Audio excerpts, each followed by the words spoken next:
welcome to Merrion Square in Dublin on the feast of St. Francis. I love Francis. I think he's a saint for our 21st century. Just want to make 2 points about him.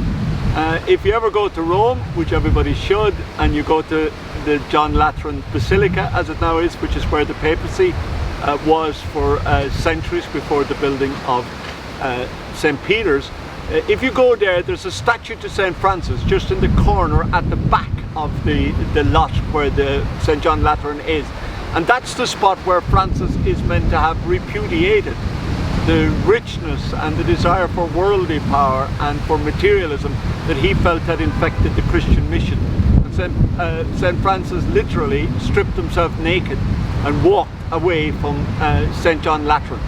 And what he was trying to say, what he wanted to emphasize, was that materialism is a corrosive force in the life of a Christian, and that it's very important to be able to walk away from that.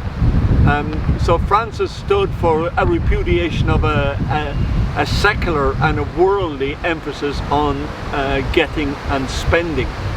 So it's a remarkable moment, isn't it? And of course the Franciscans then were people who were committed to poverty. They walked barefoot. They were what were called in the theological tradition discalced.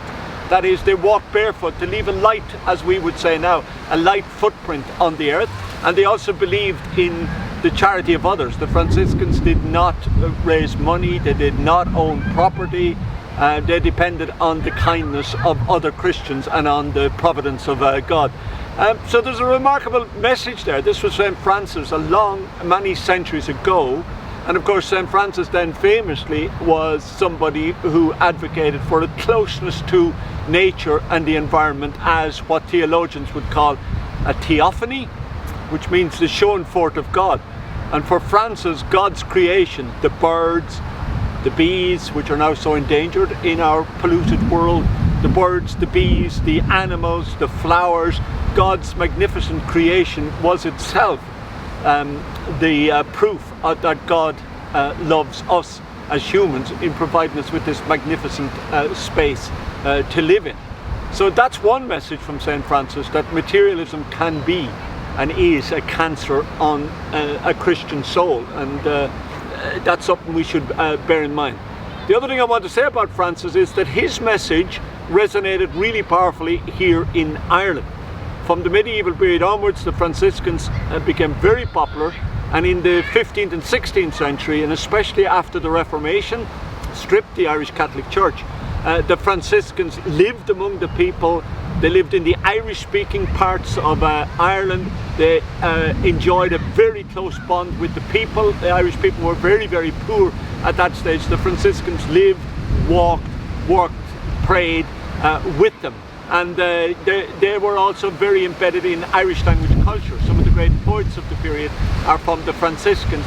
But the Franciscan emphasis on caritas, what we now translate as charity, which I think is a mistranslation, caritas really means love. So what we think when we talk about charity, it really means love, but Christian love, in the sense that we have a duty of care towards our fellow Christians and our fellow people. And the Franciscans lived that in Ireland in a very direct and dramatic and real kind of way, and walked with people, not in front of them, not behind them, but alongside them.